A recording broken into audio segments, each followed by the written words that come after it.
Hello everyone, and welcome to my Soap Twist 24 channel. I hope everyone is having a wonderful day. Before we begin, please hit the subscribe button and give this video a thumbs up. The church bells were already ringing, their mellow tones echoing across the Los Angeles skyline as the sun turned the windows gold. Hope Logan stood before the mirror in the small bridal suite, her lace gown gleaming in the soft lighting. Her heart raced with excitement and a little fear. She was going to marry Liam Spencer, the guy she had battled for, cried for, and never stopped loving. Outside, guests gathered. Brooke and Ridge were greeting visitors at the entryway. Steffi had just arrived with Kelly, trying to smile despite the animosity that had always existed between her and Hope. Everyone was prepared for a tranquil day, or so they thought. Hope turned to face her mother, her eyes wet. "Honey, you look beautiful," Brooke said quietly. "Your father would be so proud." Hope beamed, clutching her bouquet. "It seems like everything is finally coming into place, Mom. Nothing can go wrong today." However, at that very time, a text message flashed on Hope's phone. Her face lost its color. "If you want to see Beth again, stop the wedding." Hope's fingers trembled as she reread the words. Her mind whirled. Beth was meant to be with the nanny at home. Brooke noted her daughter's shift of expression. "What is it, sweetheart?" Hope couldn't respond. Her breath became shallow. She attempted to call the nanny, but the connection went straight to voicemail. The silence felt like thunder. Meanwhile, Liam paced around the altar, fixing his tie. Wyatt taunted him from the front row. "Relax, dude. You look like you're about to run a marathon." "I just want everything perfect for Hope," Liam remarked, trying to steady his voice. Then his phone vibrated. Hope made the call, but when he answered, he only heard her panicked whisper, "Liam, something is wrong. Beth, she's gone." The ceremony collapsed before it even started. Brooke and Ridge ran to Hope's side as Liam bolted from the church, shouting into his phone, hoping to locate someone who could help. Within minutes, the police were notified. Detective Sanchez came, knowing the family's history of convoluted drama. "We'll issue an Amber Alert right away," he assured, his eyes showing concern. "Do you have any enemies, Mrs. Spencer?" "Too many," Hope whispered quietly, clutching the photo of her baby on her lock screen. "But none who would dare to touch my child." As the investigation progressed, suspicion fell on various persons. Thomas Forrester, who once had an obsessive fascination with Hope, was not to be found that morning. His phone was off. Steffi quickly defended him, but she couldn't deny the timing. "I know my brothers made errors," she informed Liam inside the Forrester mansion, "but he would never do something like this." "Not again." Liam threw his fist upon the table. "He has lied before, Steffi. Beth was taken from us once due to secrecy and manipulation. I am not going through it again." Hope's eyes welled up with tears as she listened. "Please, I just want my daughter back." The next few hours blurred into chaos. Helicopters passed over the city. Reporters camped outside the church. The once beautiful day has transformed into a nightmare of flashing lights and unanswered questions. Hope sat on the couch in the cottage that evening, still dressed in her bridal gown and clutching Beth's teddy rabbit. Liam shuffled nervously, phone in hand. Then another message arrived. "Unknown number. You have until midnight. If you tell the cops, you'll never see her again." Liam's blood raced cold. "They're watching us," Hope said, her voice cracking. "Who would do this? Why us?" That's when Wyatt appeared, clutching an envelope. This was dropped at the gate. No return address. Inside came a little flash disk. Liam plugged it into his laptop. The television flickered, and there she was. Beth is sitting in a dimly lighted room, uninjured but afraid, clutching her blanket. The video featured a garbled voice saying, "The wedding must not happen." Hope yelled, "If you go through with it, the child will disappear forever." Liam sank to his knees. The threat was real. Brooke and Ridge arrived just as the cops started studying the footage. The lighting, the furniture, and the faint sound of waves in the background all suggested that we were near the ocean. Meanwhile, across town, Thomas sat in his car, gazing at the water. His phone vibrated with missed calls from Steffi and Ridge. They all think it's me, he grumbled. But I didn't do this. He held the steering wheel tighter, frightened by his previous blunders. In another place, a woman paced a small seashore cabin. Her face was veiled, but her voice was filled with guilt. I didn't want to do this, she said softly to the comatose man tied to a chair behind her. But they left me with no choice. The man stirred. It was Vinny, still alive, part of a broader conspiracy that no one understood. Back at the cabin, Hope eventually fell into Liam's arms.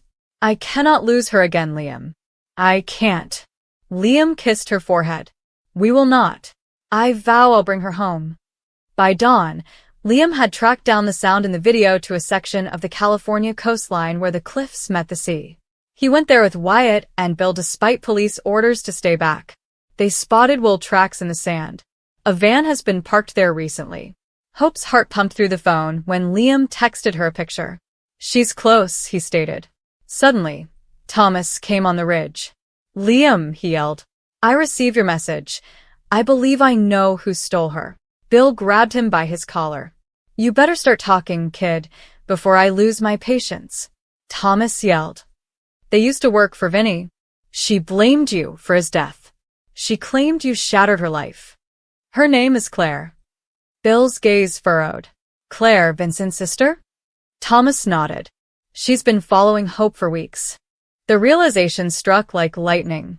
Claire had been working discreetly as a substitute nanny at a daycare Beth occasionally visited. No one had questioned her. She appeared charming, pleasant, and invisible. The police were promptly notified. Within hours, a search crew had surrounded an abandoned beach house near Malibu. Hope and Brooke waited by the command post. The sound of helicopters filled the air once more as officers pushed in. Hope's knuckles were white from holding the cross around her neck. Then came the radio call. We have her. The child is safe. Hope collapsed to her knees, sobbing. Brooke clutched her as the world spun around them in chaos and relief. Moments later, Liam came from the police van, holding Beth in his arms. The small girl placed her arms around his neck. Mommy, she cried. Hope hurried towards them, tears flowing down her cheeks.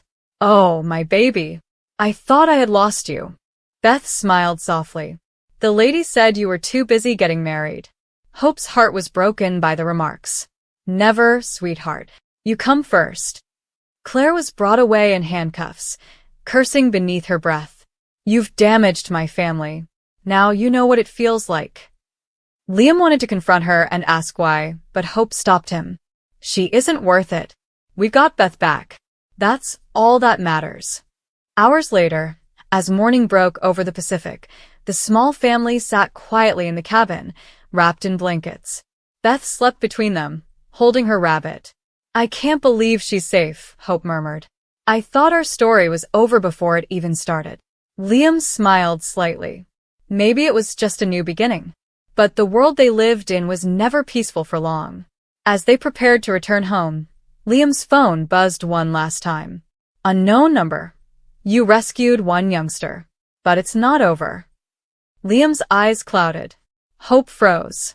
The storm was far from ended. It had only just begun. Days later, the press had made the story a national headline. The beautiful bride, the stolen child, the race against time. This was the type of drama that the media adored. Hope despised every second of it. Ridge sought to keep the Forrester Creations family focused on the fashion line, but rumors filled the hallways. Some believed Thomas was still involved in the ordeal. Others accused Bill of provoking too many enemies. Brooke, as protective as ever, confronted Ridge.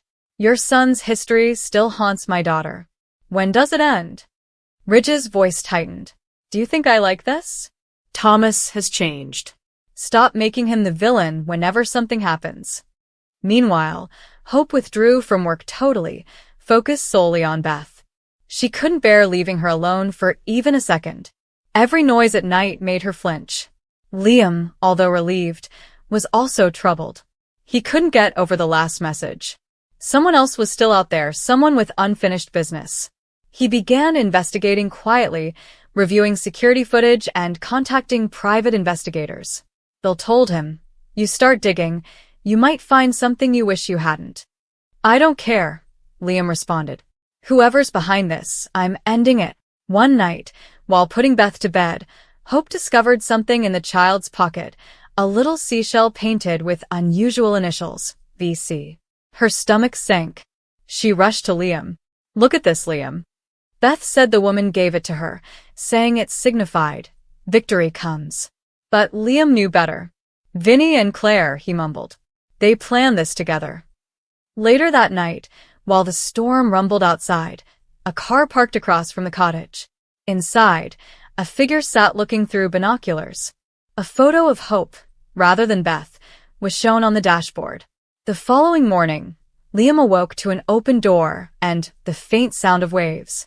Hope was gone. He dashed outdoors, calling her name through the mist. On the ground, he discovered another shell with the same initials. The horror had started again. Steffi came hours later, having heard the news. Liam, we will find her. I promise. He gazed at her with sad eyes. I can't lose them both. The police crowded the shoreline again, but this time there were no leads. Claire was still in detention and denied any involvement. It wasn't me, she informed them. Someone else is pulling the strings. Days passed into weeks. The quest became frantic. Then, unexpectedly, Liam received a package at Spencer Publications. Inside was a USB disk and a message that said, "You took my brother. Now you'll take his place." The video showed Hope strapped to a chair in a dimly lit warehouse, her gaze furious, but unwavering. "Don't come for me," she replied. "Save Beth." The screen turned black. Liam's world was devastated again. Bill stormed in, prepared to take action. "We will find her, son. Whoever's behind this, they just declared war." As night struck, Liam stood alone at the window, watching the city lights flicker below. He carried Beth's rabbit in one hand and a seashell in the other. "Hold on, Hope," he whispered. "I'm coming." And somewhere far away, in the same darkness, a faint murmur replied, "I know you will." Hope laughed loudly enough to break glass.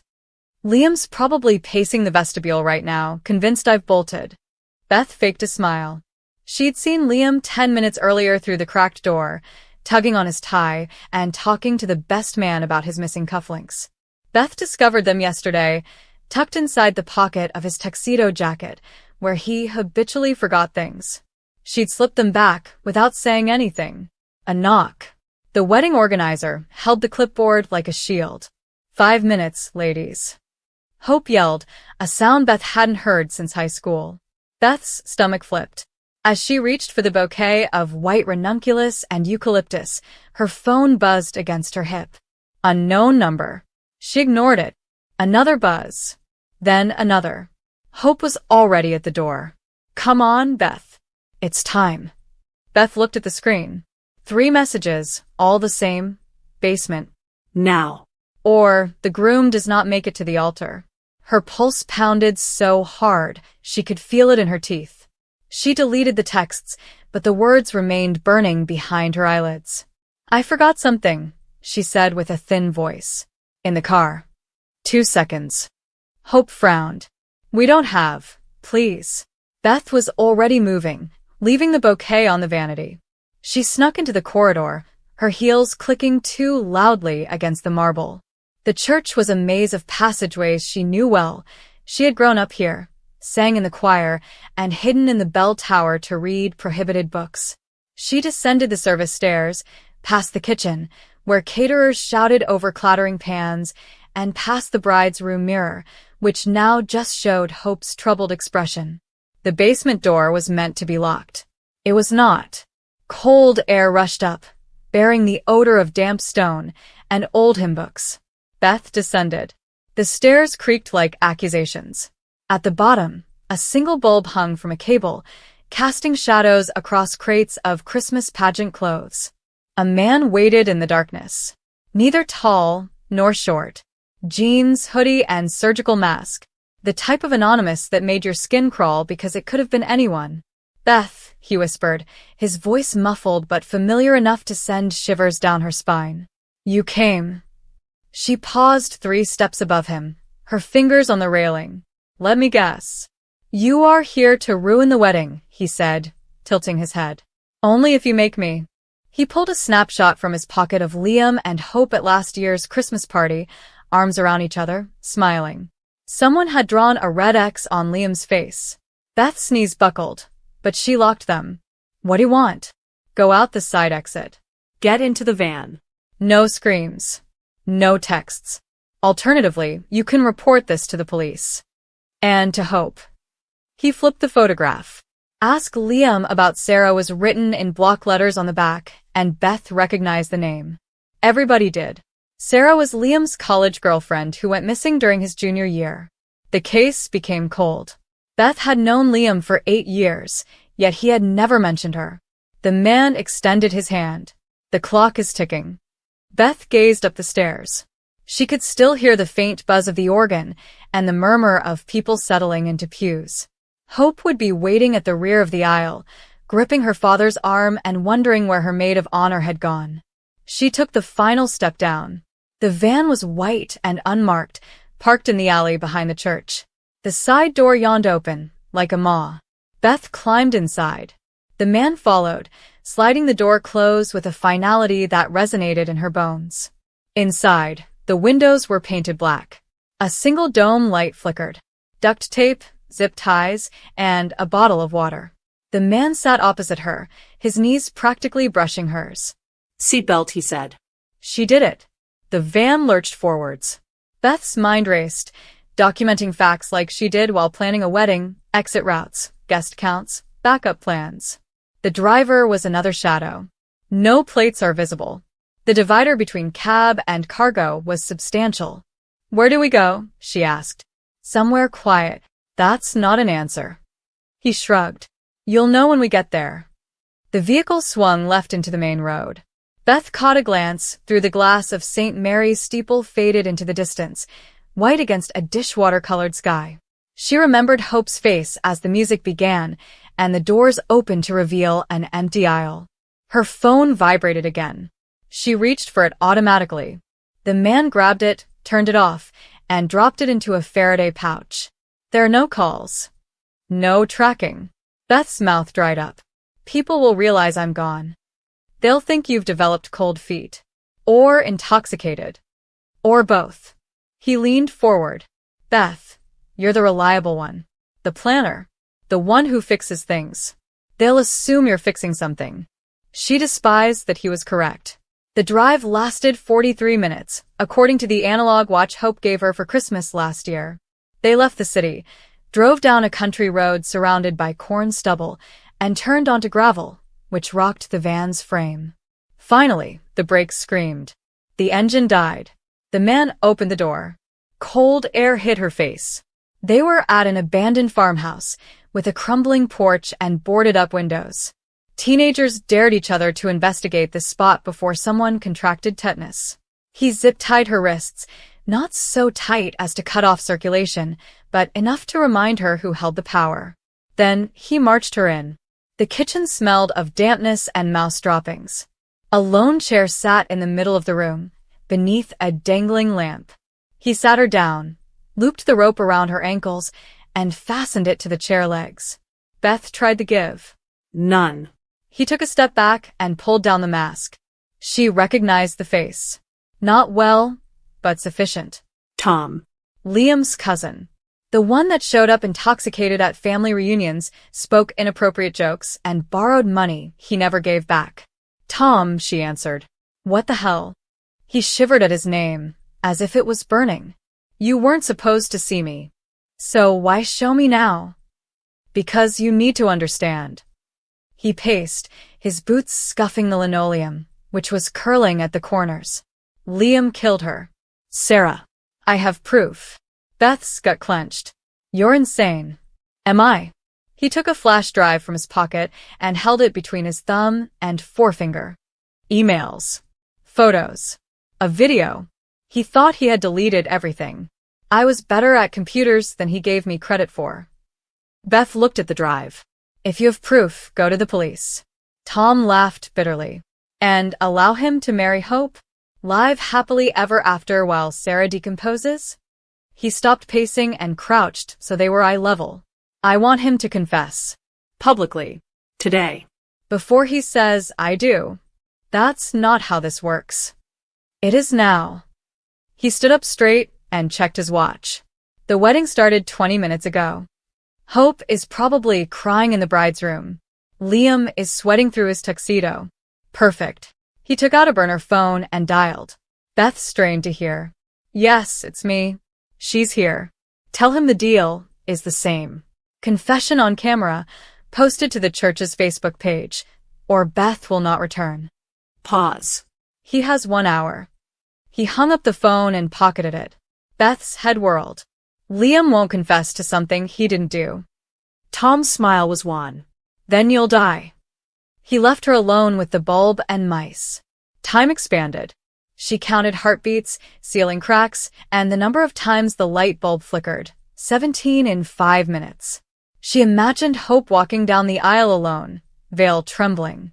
She recalled Liam's expression when he learned Beth was gone. She remembered Sarah, a girl she had never met, whose spirit now stood between them. The door opened again. Tom carried a laptop and laid it on the counter. Someone had propped a phone against a hymnal, and the screen lit up with the church's live feed. The pews were half empty, and the guests walked around, puzzled. Hope stood at the altar, arms wrapped about herself and makeup smudged. Liam had disappeared. Tom focused carefully on Hope's face. Look at her. She still loves him. Beth swallowed. Let me talk to her.